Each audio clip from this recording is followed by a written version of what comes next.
आप देख रहे हैं समाचार 30 लाइव। आइए नजर डालते हैं आज की खास खबरों पर। बुलंदशहर कृषि यंत्र घोटाले में एफआईआर दर्ज। ठेले खोमचे वालों को किसान बनाकर कागजों में मुहैया करा दिए गए बेलर्स। कृषि विभाग में तैनात एक कर्मचारी समेत कृषि यंत्र वितरक 4 फर्मों पर दर्ज कराई गई एफआईआर। कंपनियों ने 209 बेलर्स की सप्लाई किसानों को दर्शाई, जबकि महज 59 किसानों के पास बेलर्स पहुंचे। कृषि यंत्रीकरण स्कीम की आड़ में की गई करोड़ों रुपए का करप्शन। करोड़ों रुपए की सब्सिडी डकार गए कृषि उपकरण वितरण फर्म और कृषि विभाग के अधिकारी।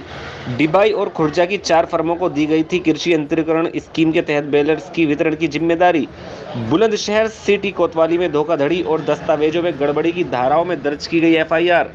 समाचार 30 लाइव के लिए बुलंदशहर से ब्यूरो रिपोर्ट। बुलंदशहर में बेलर घोटाले को लेकर एक एफआईआर दर्ज की गई है। उसमें तमाम जो है भ्रष्टाचार के आरोप लगाए गए हैं कि किस तरह के आरोप हैं, किस पे आरोप हैं, और चूँकि आप इसमें शुरू से लगे हुए थे तो क्या आपके पास दस्तावेज है? देखिए, मैं भारतीय किसान यूनियन किसान शक्ति का राष्ट्रीय संगठन महामंत्री हूँ और वे इसमें अगस्त 2022 से लगा हुआ हूँ। अगस्त 2022 में हमने इसमें ज्ञापन देना शुरू किया और तब से लेके आज ये कार्रवाई हुई है।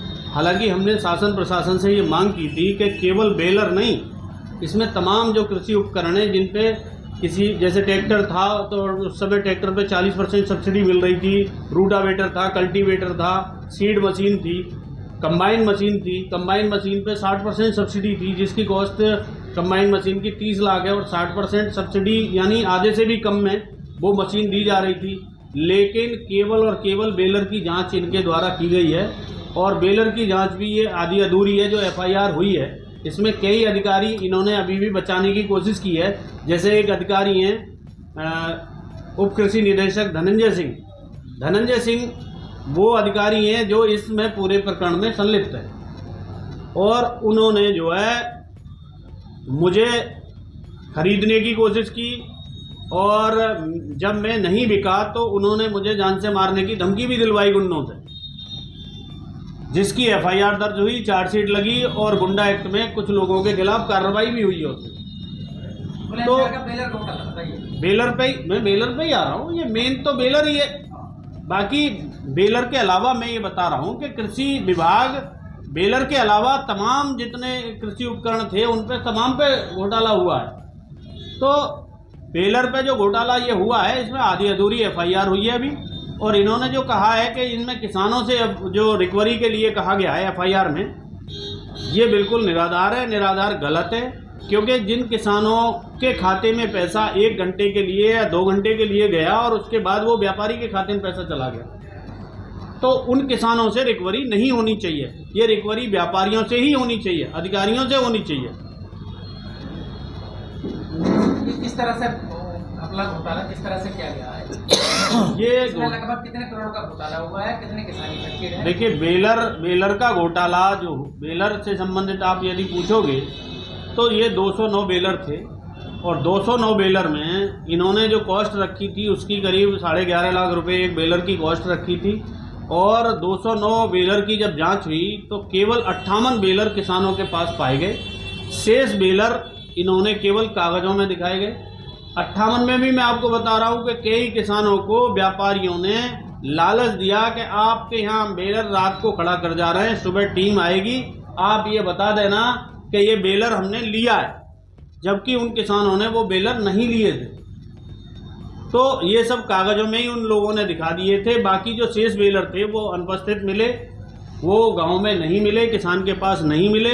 तो इतना बड़ा घोटाला तो ये बेलर का ही है। लेकिन यदि सारे कृषि उपकरण घोटाले को मैं जोड़ लूं तो ये 220 करोड़ का घोटाला है, 220 करोड़ का, जो इन व्यापारियों ने। बेलर के घोटाले को कितने करोड़? बेलर का घोटाला अब 209 और 58 केवल मिले हैं। 58 के बाद जो शेष बचे हैं उसे मल्टीप्लाई कर लीजिए आप 11 से 11.5 से, तो ये इतना बड़ा घोटाला ये बेलर का है। और इस तरह की मांग आप आगे? नहीं, हमारी ये मांग है कि एक तो ये किसान से जो रिकवरी के लिए कहा गया है वो रिकवरी किसान से न की जाए और उसमें कई अधिकारियों को, जैसे मैंने अभी बताया कि धनंजय सिंह जैसे भ्रष्ट अधिकारियों को बचाने का प्रयास किया गया है, तो ऐसे भ्रष्ट अधिकारियों को भी इसमें दिया जाए।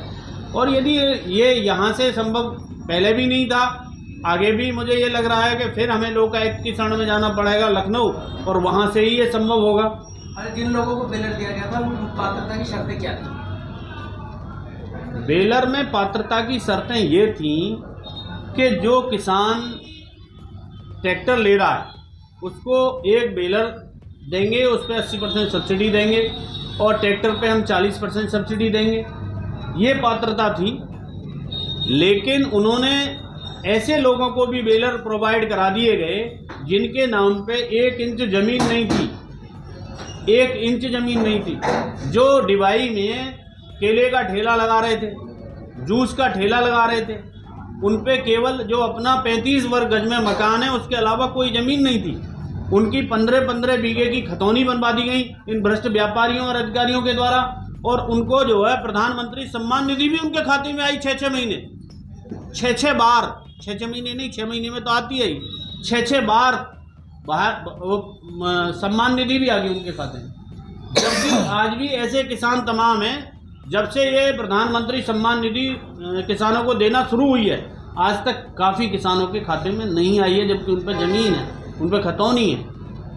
तो इसमें कहीं ना कहीं जो कृषि विभाग के अलावा जो और विभाग आते हैं वो भी इसमें सम्मिलित हैं, जैसे बैंक कर्मचारी इसमें सम्मिलित हैं, और जो तहसील स्तर के कर्मचारी इसमें सम्मिलित हैं। जब किसान सम्मान निधि आती है तो उसमें लंबा प्रोसीजर होता है, अब तो केवल कृषि विभाग का कर दिया है, लेकिन जब ये शुरू में हुआ था उस समय एक लेखपाल गांव में आता था, खतौनी देखता था, खतौनी की कॉपी लेता था, और प्रधान भी साथ में बैठते थे, प्रधानों के साथ बैठ के उसकी लिस्ट तैयार कराई जाती थी, प्रधान जी भी मोहर लगाते थे, और उसके बाद उसमें लेखपाल की रिपोर्ट लगती थी, फिर कानूनगो की रिपोर्ट लगती थी, फिर नायब तहसीलदार की लगती थी, फिर तहसीलदार की लगती थी, तब कंप्यूटर ऑपरेटर द्वारा उसको चढ़ाया जाता था, तब सम्मान निधि मिलती थी।